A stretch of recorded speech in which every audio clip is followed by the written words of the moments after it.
Hello and welcome to another Wixoss Diva Alive episode review, this being for episode 9. I'm Callan. And I'm Honey Panda Bunny.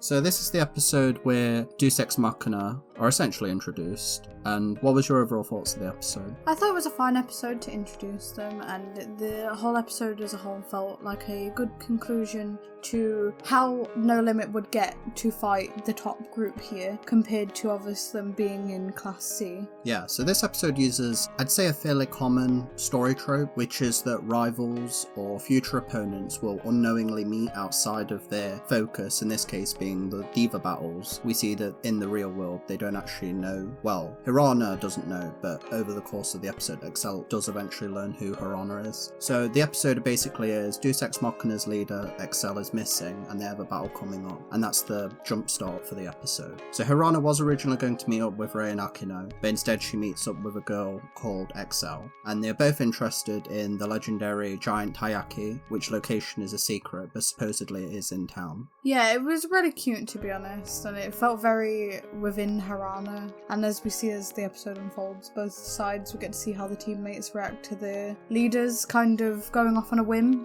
Yeah, I like that Excel's design is. She's almost like an older version of Hirana. Yeah, they're like, throughout the episode we see there are parallels between them, and we do even see the, oh, I met my younger self. So it's interesting to see what No Limit could potentially become, or whether we see they stick together and don't tire of being winners. Yeah, that is Excel's story in this episode, is her rediscovering herself that she thought that she'd lost. And at the start, when Excel mentions the sickly childhood friend, I was initially like, is this like malicious intentions? But then they very quickly play it off as a joke, despite the fact that she manipulated Hirana to get the taiyaki. I was also a little bit, oh, is this going to be? But no, she's just a little bit, you could say she's so high in the top spot that sometimes she kind of loses herself maybe. But she genuinely does have good intentions. She doesn't mean to hurt anyone. We do see that Hirana is very naive, which we'd seen in previous episodes as well. So they were just, again, reinforcing that here. And we see Hirana and Excel's budding friendship throughout this episode as they're hunting down the taiyaki. And I thought that was fairly well done. I do like that the two are very similar in a way. Excel is the older version of Hirana and a bit less naive, and Excel really responds well to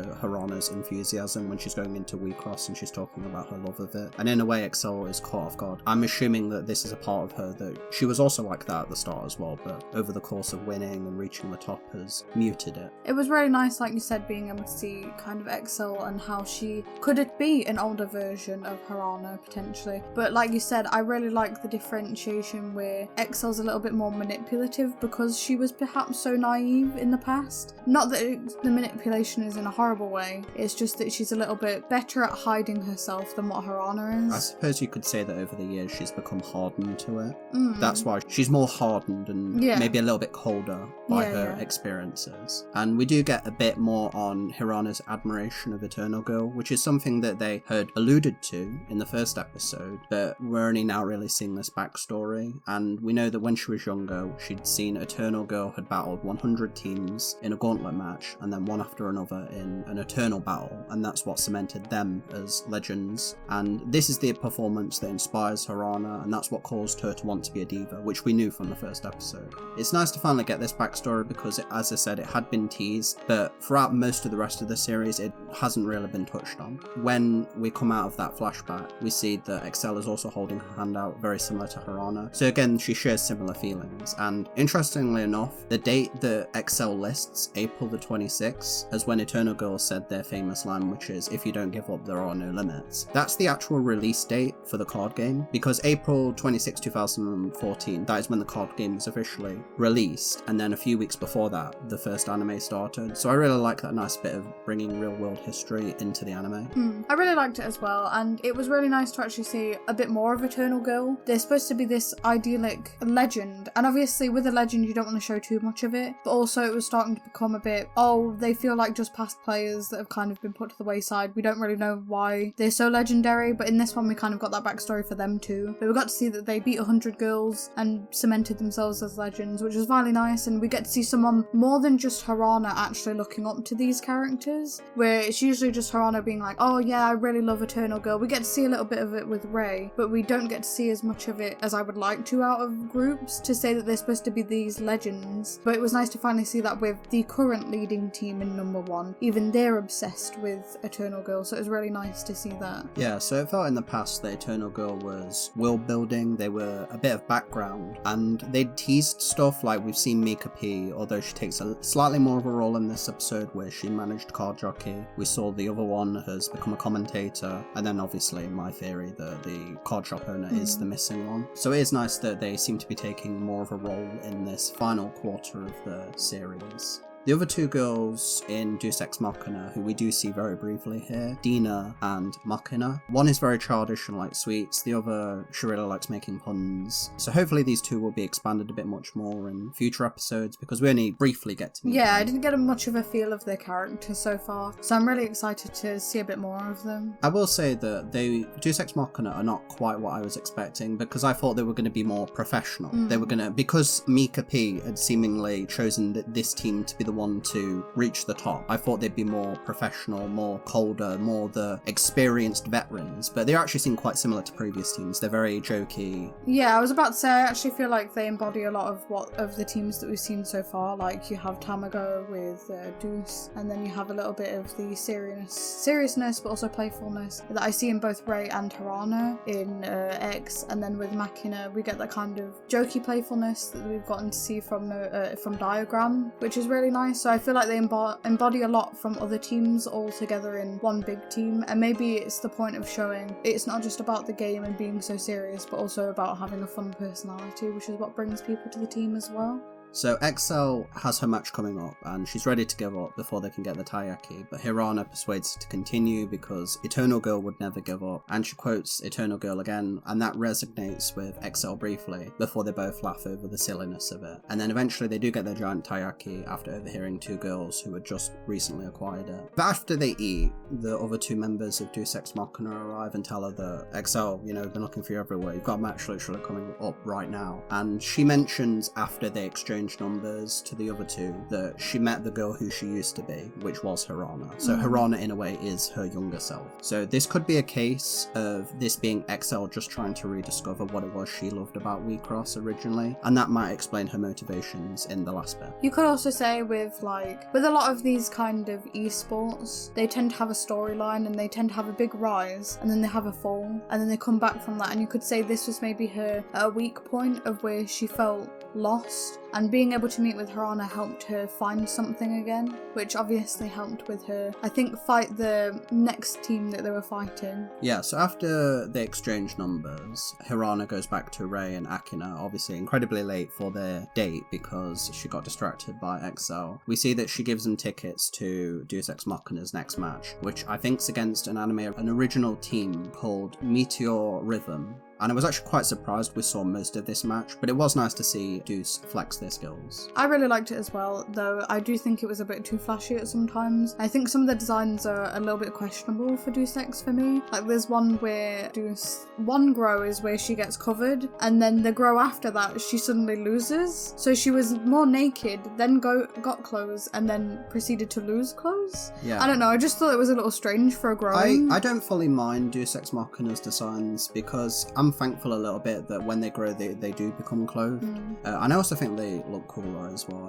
I like it's like the mecha cyber touch to the designs, which is really cool. They feel very intentionally contrasted to Eternal Girl, who are like these more angelic ancient angels, while Deuce are more these divas of the future, the more technology based, which I think fits. I really like that all their weapons spell out their name. I think that one's really cool as well, especially with X, with the huge kind of like X wings. What's really cool as well is on their designs as well, they very subtly put in their letters as well. So with Excel, as she grows, her hair gets the more contrasted X, and then the Deuce on her skirt, she has what looks like triangles, but if you see them at the angle, they're actually very clearly D's, which I think is really cool. And with Machina, you see that on her dress she has like these zigzag designs, and they're very clearly M's. I actually think it's really cool that they're able to incorporate their letters into the designs. And I also really really like Excel's like final form as well, where when she grows to level 3, she has like the jacket and she has these big like X-wings behind her. She looks very like a mecha,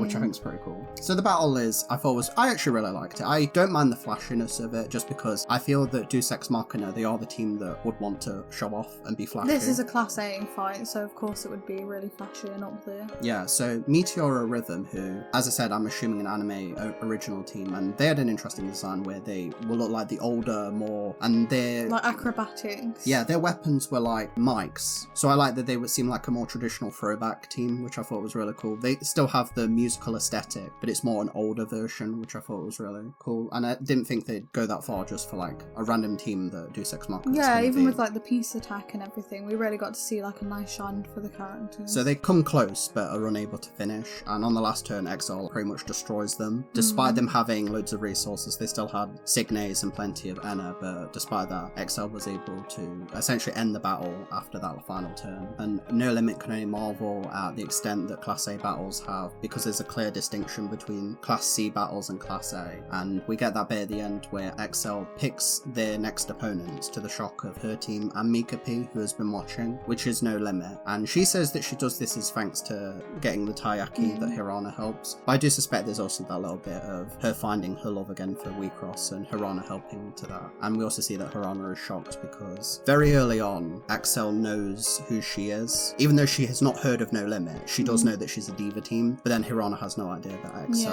is a mention of Deus Ex Machina. Yeah, I actually think this is a really interesting thing with picking No Limit, because it could be seen as a really good thing or also a really bad thing. So a good thing because even if they lose, then they've got more eyes on them, and then that means more battles for them to get closer to Class A. Or it could mean that this is Excel showing Hirana that you have to work a lot harder to get to Class A, and it could even, I think it might be a point of where it could maybe even make or break a team, and maybe we'll get to see a kind of parallel to maybe what Eternal Girl went through, and kind of lead on to why there might be a breakup in Eternal and what might have happened there. We could also see it being other teams getting jealous, because it's like, why does No Limit get to skip the queue and face the top team in all of the Diva battles? And so afterwards we get Deus Ex Machina's song, which I was actually very surprised. I didn't necessarily think that they were going to get a song called Trigger of Victory, and I actually really like it. I think after Endless Punchline, it's probably my second favourite. It made me of like Power Rangers kind of like aesthetic. Yeah, it feels like it's ripped straight from a 90s anime, and I'm all here for it. And I'm really impressed with the singers as well. I believe they're all fairly new singers, but they do really well. They did like a really impressive performance. So Trigger of Victory, a really good song. So overall, this episode I felt used well-known tropes very effectively. I do wish that they had maybe played with the formula just a little bit, because there wasn't really any surprises or twists. It was all very obvious what was going to play out, and it was a very solid, if somewhat generic, introduction for the final stretch of the series. Yeah, I knew that this was coming, and it did feel like the only realistic way for obviously No Limit to be able to fight Deus Ex Machina, but again I felt myself feeling a little bit, I don't want to say disappointed. I knew what was coming next every time throughout the episode. I was never left surprised. I would never felt like, oh, well maybe they'll lose. It was always, oh, Deus Ex are going to show off, and No Limit's going to be like, oh wow, and then perhaps they will have a fight in the next episode, and that's exactly what came to be. So I wouldn't say I was surprised by the episode, but it was an enjoyable watch for the most part. Yeah, so I'll say that the only big surprise I would say is we're going to get the Deus Ex Machina versus No Limit next week, seemingly, which I thought they would save for the final episode, but it will be interesting to see how that battle goes. And I'm interested to see if they elaborate on Excel as she regains her love of Wixoss, and I suspect that No Limit will probably get destroyed next week,